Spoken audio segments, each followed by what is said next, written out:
Assalamualaikum warahmatullahi wabarakatuh. Innal hamdalillah nahmaduhu wa nasta'inuhu wa nastaghfiruh wa na'udzu billahi min syururi anfusina wa min sayyiati a'malina. May yahdihillah fala mudhillalah wa may yudlil fala hadiyalah. Asyhadu an la ilaha illallah wahdahu la syarikalah wa asyhadu anna Muhammadan abduhu wa rasuluh. Allahumma salli ala Muhammadin wa ala alihi wa ashabihi ajma'in. Amma ba'd. Bapak-bapak, ibu-ibu dan saudara-saudara sekalian, rahimakumullah. Banyak sekali nikmat yang dikaruniakan Allah kepada kita semuanya. Sehingga Allah menjelaskan, wa in ta'uddu ni'matallahi la tuhsuha. Apabila kalian akan menghitung nikmat-nikmat Allah, niscaya tidak akan terhitung oleh kalian. Bahkan juga disebutkan apabila air laut itu dijadikan tinta untuk menulis kalimat-kalimat Allah, niscaya air laut itu akan habis dan belum semuanya tertuliskan, meskipun ditambah dengan yang semisalnya. Artinya tidak bisa terhitung saking banyaknya nikmat Allah yang diberikan kepada manusia. Salawat dan salam semoga terus tercurahkan kepada Nabi kita Muhammad sallallahu alaihi wasallam,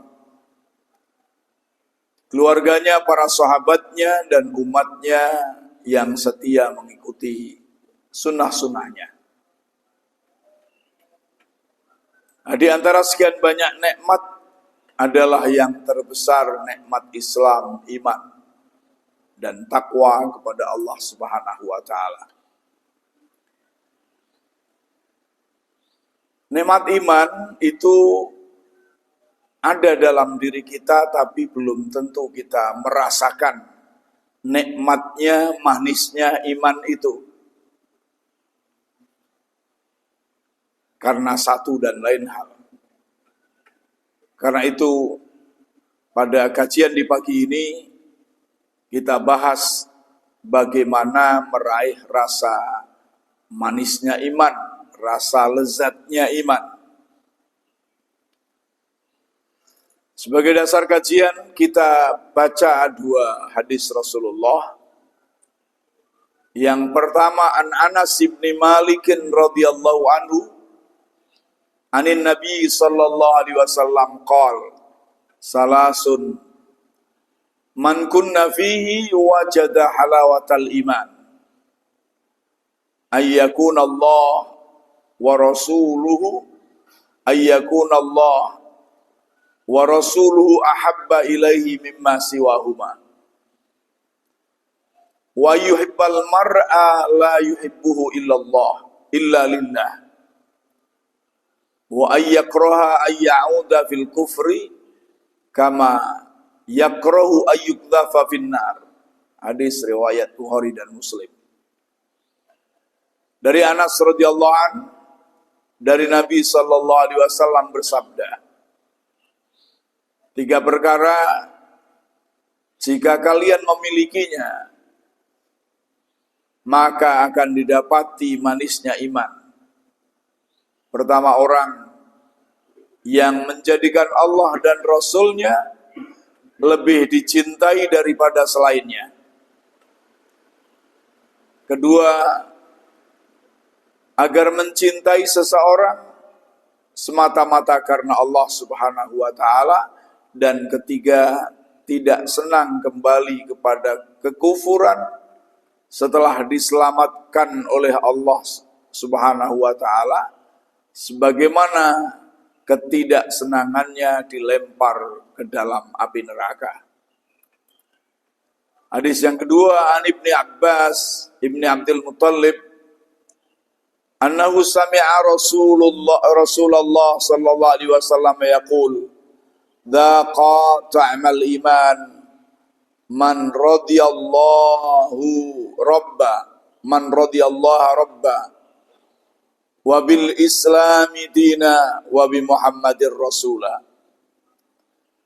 Dari Abbas bin Abdul Muttalib bahwasanya ia mendengar Rasulullah sallallahu alaihi wasallam bersabda, telah merasakan lezatnya iman seseorang yang ridha Allah sebagai Rabb-nya, Islam sebagai dinnya, dan Muhammad sebagai Rasul-Nya. Hadis riwayat Muslim. Apa itu manisnya iman? Manisnya iman adalah sebuah ungkapan dalam Islam yang menggambarkan kenikmatan batin yang dirasakan seseorang ketika imannya kepada Allah benar-benar kuat, tulus, dan meresap dalam hati.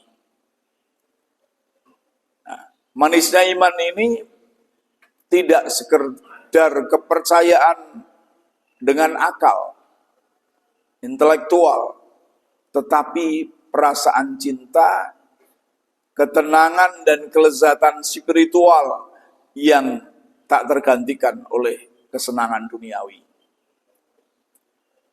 Para ulama menjelaskan makna manisnya keimanan sebagai kenikmatan seseorang dalam ketaatan, menjalankan perintah Allah Subhanahu wa taala, dan juga kecintaan terhadap Nabi Muhammad sallallahu alaihi wasallam. Maka implikasinya, penerapannya dalam kehidupan orang tersebut akan menjadi saleh secara ritual dan juga saleh secara sosial. Saleh dalam beribadah mahdhah dan saleh dalam beribadah ghairu mahdhah. Saleh dalam hubungannya kepada Allah langsung dan saleh dalam hubungannya dengan lingkungan, dengan masyarakat. Menurut Imam Ibnu Hajar Al-Asqalani menunjukkan bahwa seorang mukmin sangat menikmati akan keimanannya. Ibarat orang yang sakit, baginya madu terasa pahit.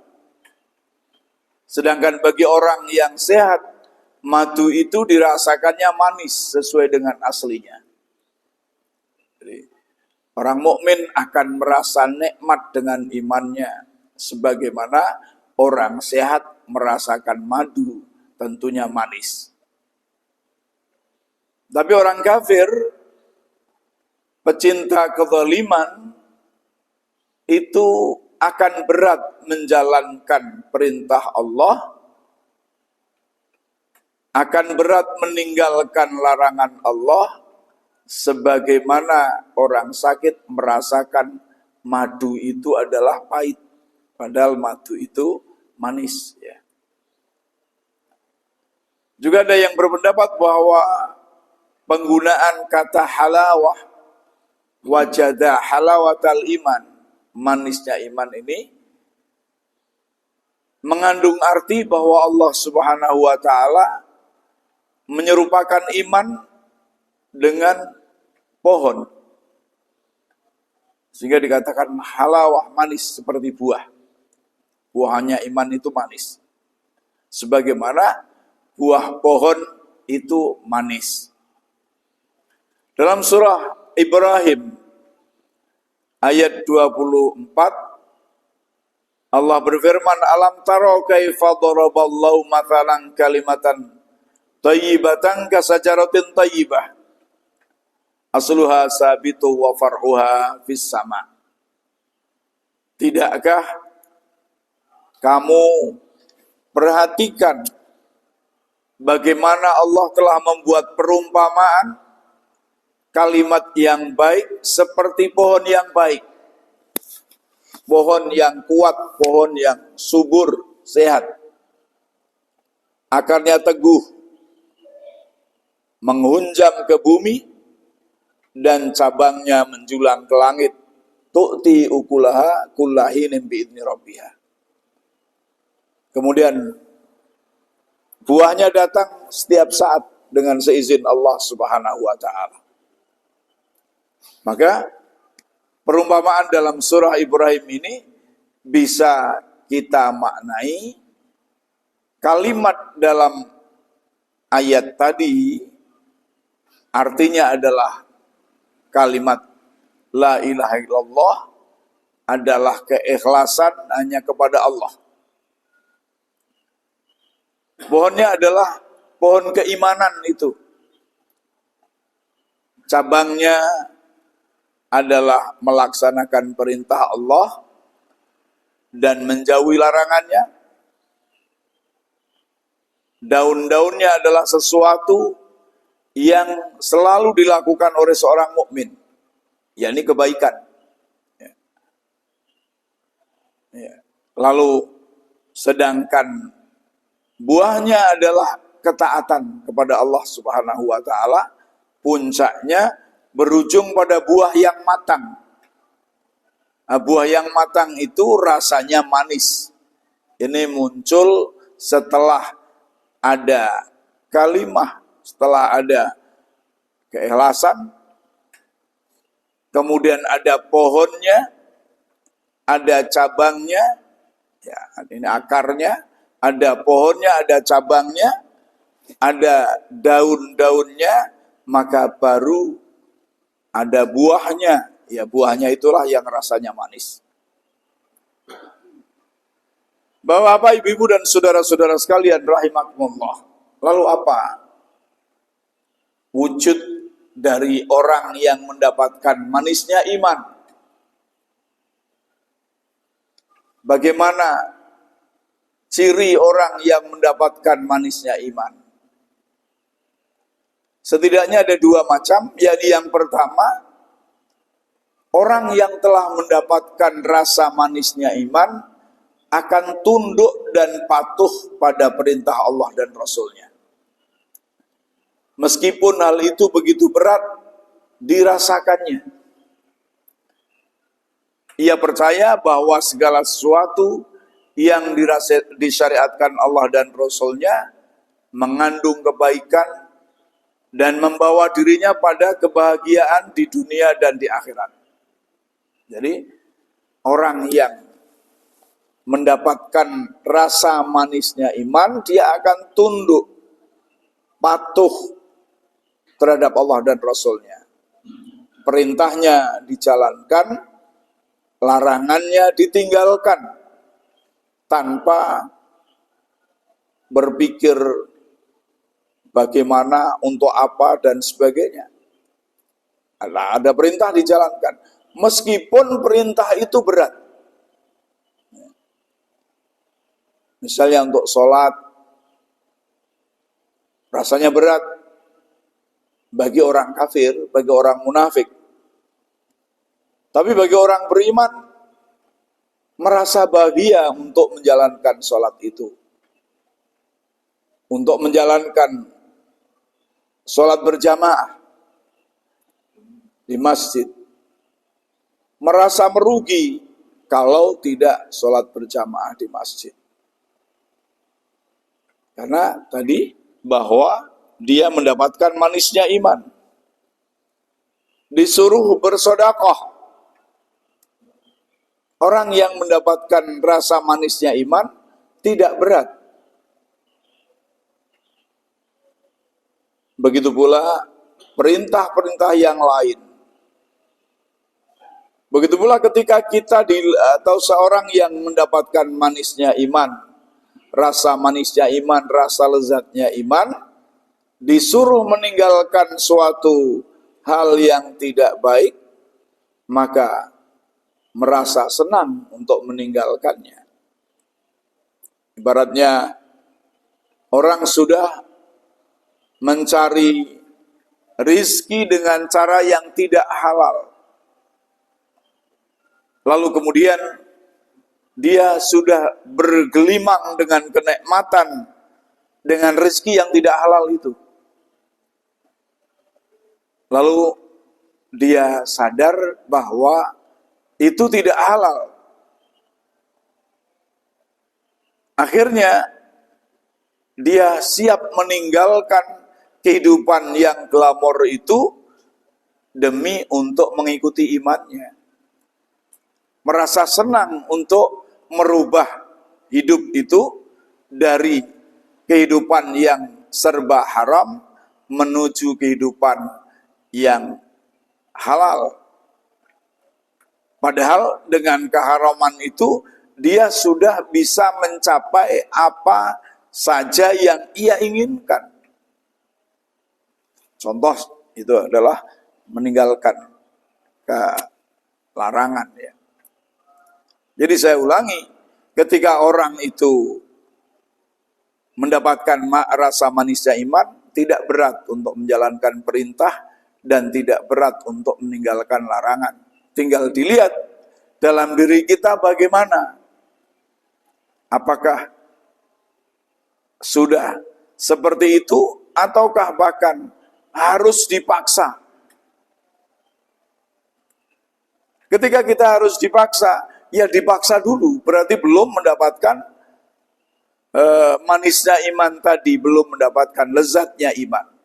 Namun dengan paksaan yang terus-menerus, akhirnya insya Allah akan merasa nikmat menjalankan perintah dan nikmat meninggalkan larangan. Yang kedua, seorang mukmin yang merasakan manisnya iman akan secara totalitas menyerahkan semua kehidupannya untuk Allah dan Rasul-Nya.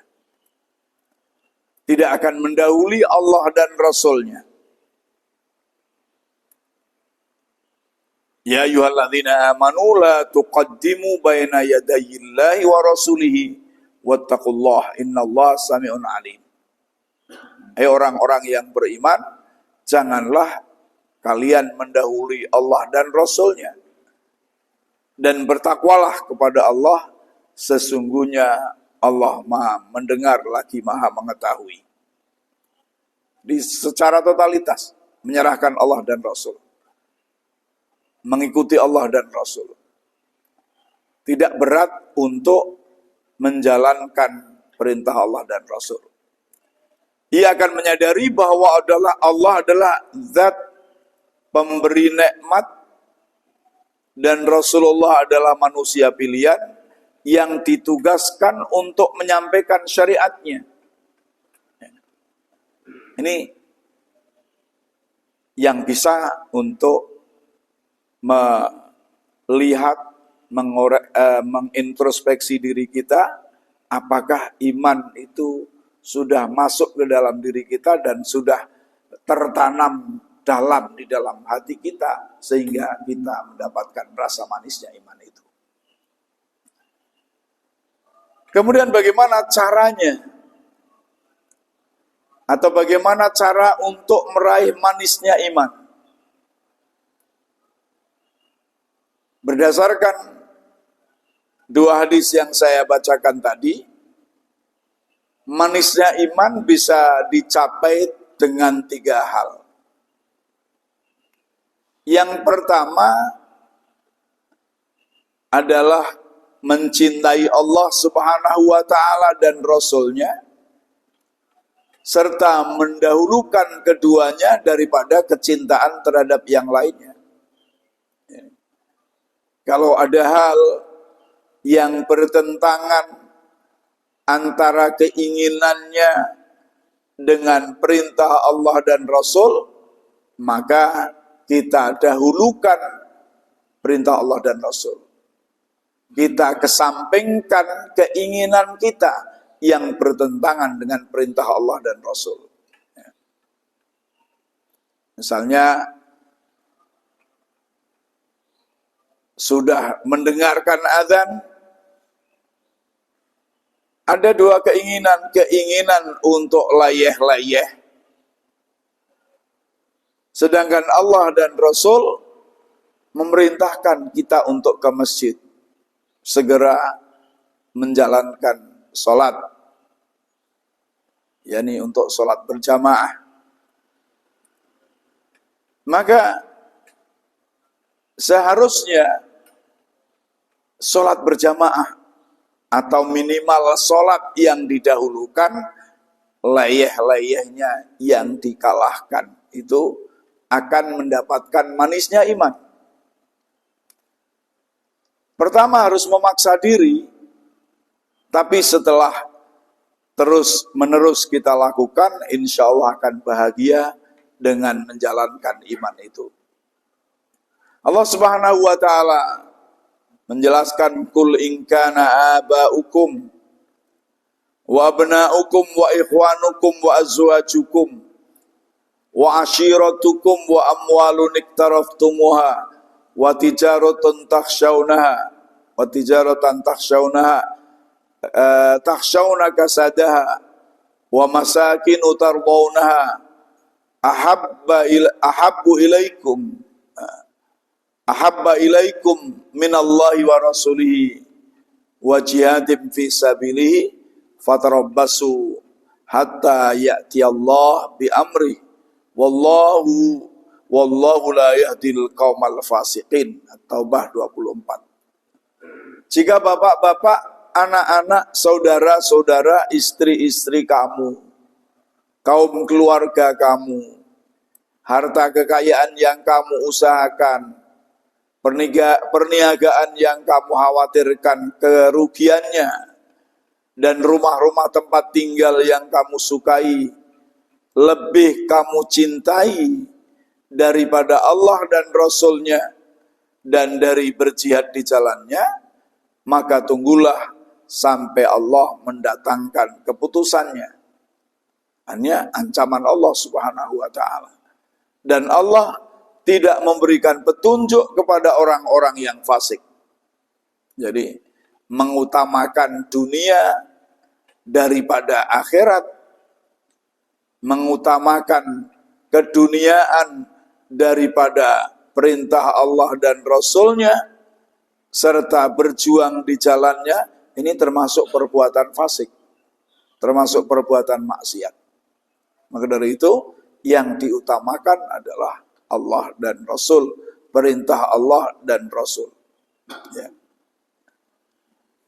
Lalu kecintaan kepada Allah itu ada dua macam, ada yang wajib, ada yang sunnah.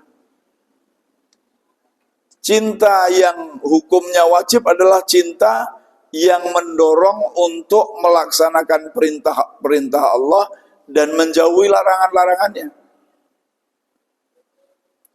Meskipun hawa nafsu menentangnya, maka ini wajib. Karena menuju kepada perintah Allah dan Rasul. Adapun cinta kepada Allah yang hukumnya sunnah adalah senantiasa mengerjakan amalan-amalan sunnah dan menjauhi segala hal yang syubhat.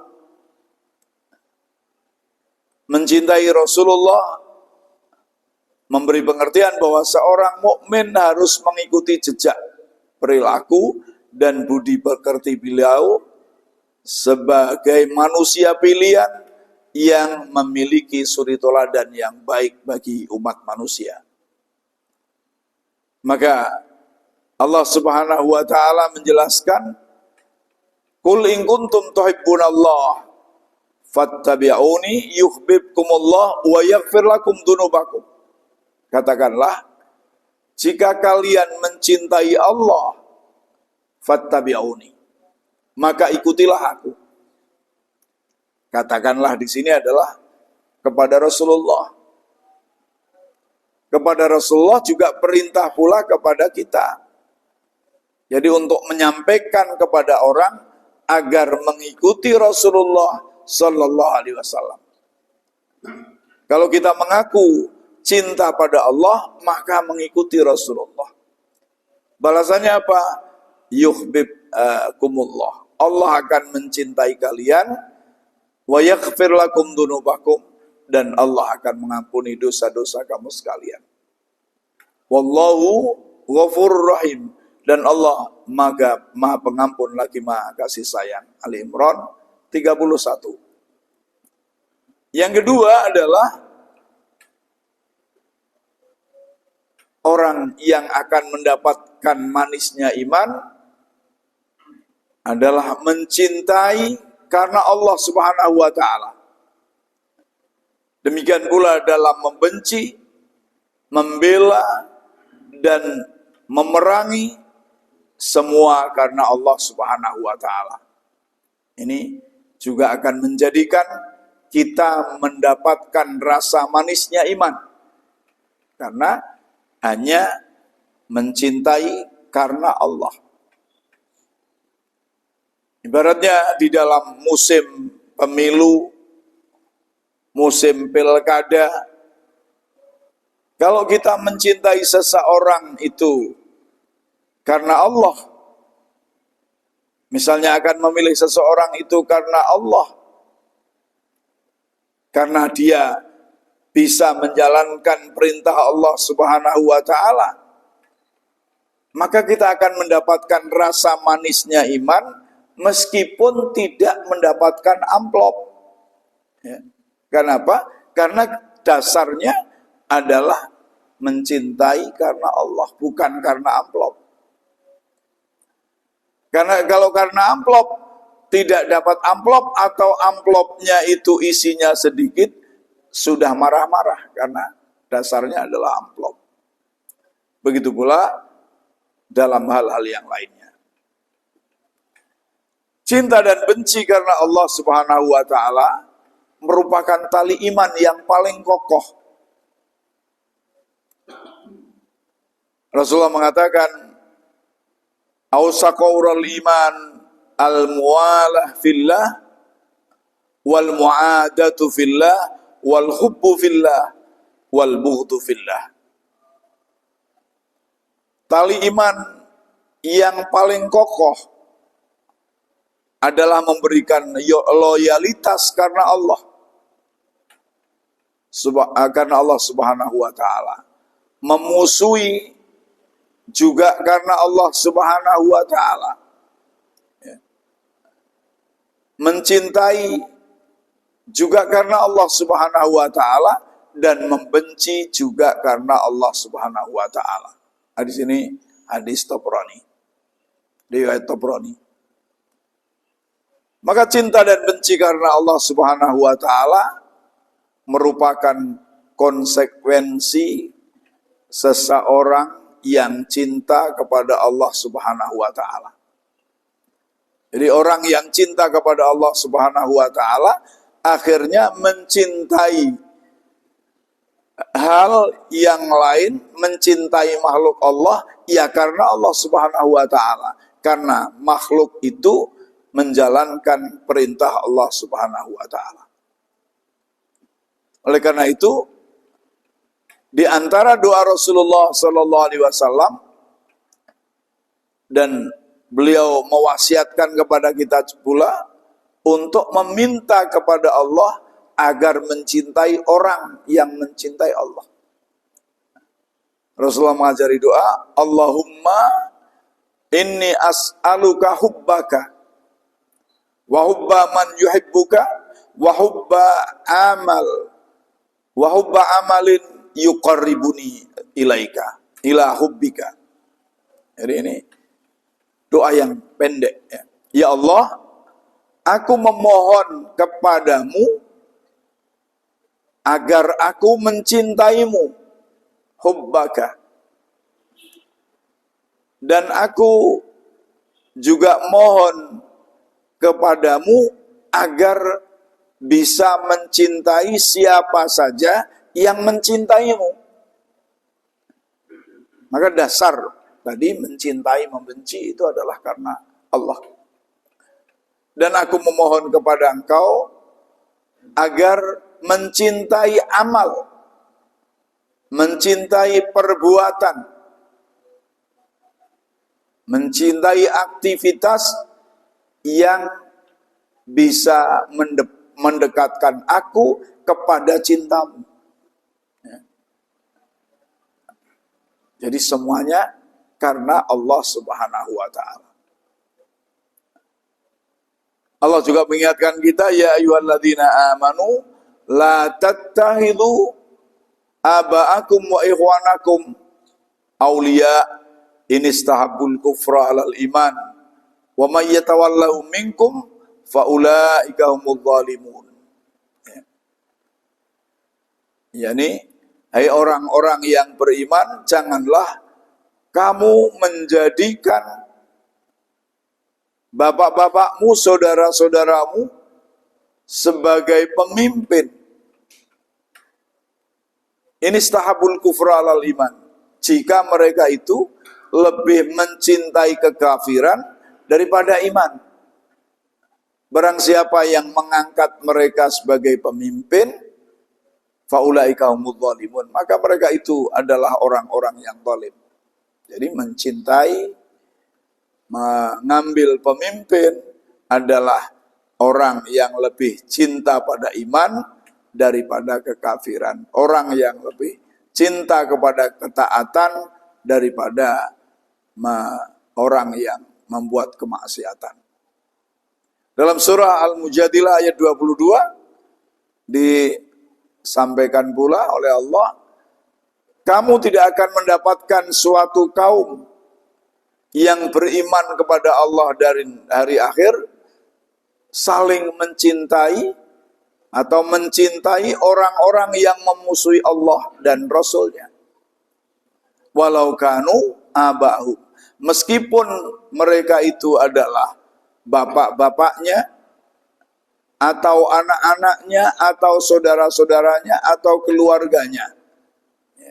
Jadi tidak akan mendapatkan orang yang beriman kepada Allah dan hari akhir akan mencintai, mengutamakan cintanya kepada orang kafir daripada orang-orang yang beriman. Meskipun mereka itu keluarga dekat. Maka cinta dan benci karena Allah Subhanahu wa Ta'ala, kalau kita lihat pada saat sekarang ini, semakin terkikis, ya. Semakin hilang cinta dan benci karena Allah. Banyak peristiwa yang bisa kita contohkan. Misalnya pilkada, pileg. Sampean milih karena Allah apa karena amplop? Kira-kira apa? Karena amplop. Sebagian besar orang memilih bukan orang ini baik atau bukan orang ini taat kepada Allah Subhanahu wa Ta'ala, tapi memberikan anpau atau tidak. Itu yang sudah terjadi, yang hampir mewabah di seluruh masyarakat. Di seluruh masyarakat. Maka ketika seseorang akan mencalonkan DPR atau akan apalagi mencalonkan kepala daerah, kalau nggak punya uang ya sulit. Meskipun orang itu baik, meskipun orang itu taat kepada Allah, meskipun orang itu ngerti kenegaraan, kalau nggak bermodal uang, tidak bermodal uang, ya tidak akan jadi. Entah sampai kapan hal seperti itu, mungkin sampai hari kiamat.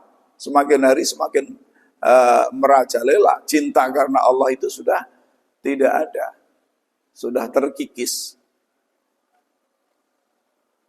Betapa banyak manusia mengikat kecintaannya bukan karena Allah Subhanahu wa Ta'ala. Yang kuat, ramai adalah cinta karena ikatan dunia. Misalnya tarekat sufi, ramai pok ikatannya.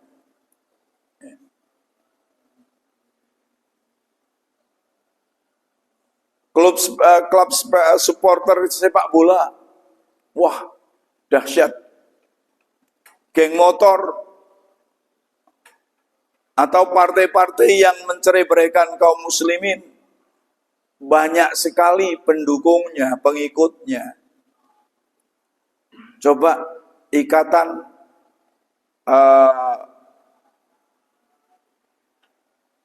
jamaah masjid, mungkin nggak ada yang datang. Umpamanya dibuat satu ikatan jamaah masjid seluruh Pekalongan, maka mungkin yang ikut di dalam kelompok itu tidak ada 2%-nya dari yang ada. Baru kalau ada dunianya, ikatan seluruh jamaah masjid ke Pekalongan supaya kumpul di lapangan Hugeng, akan didatangi Prabowo membawa amplop, per amplop 100.000 rasa agak-agak. Mungkin lapangan Hugeng ora sedeng. Karena apa? Karena ada dunianya tadi. Tapi mau nek diundang seluruh jamaah masjid supaya datang ke Hugeng untuk membahas atau untuk mendengarkan uraian dari si fulan, mungkin yang datang adalah tidak banyak. Ya. Karena tidak ada embel-embel dunianya. Maka akhirnya kelompok-kelompok ini karena sudah tidak diikat cinta karena Allah, bisa jadi saudara muslim dia benci karena berbeda partai, sementara itu seorang fasik atau kafir dia sayangi karena satu partai. Bisa saja seperti itu. Bisa pula karena uang. Seorang fasik, seorang yang mungkin koruptor, seorang yang penipu, itu akan didukung mati-matian. Karena apa? Karena uang. Karena cintanya adalah uang. Sehingga dia kalau diberi, dia akan ridho, kalau tidak diberi sahito, murka, karena dasarnya adalah cinta uang.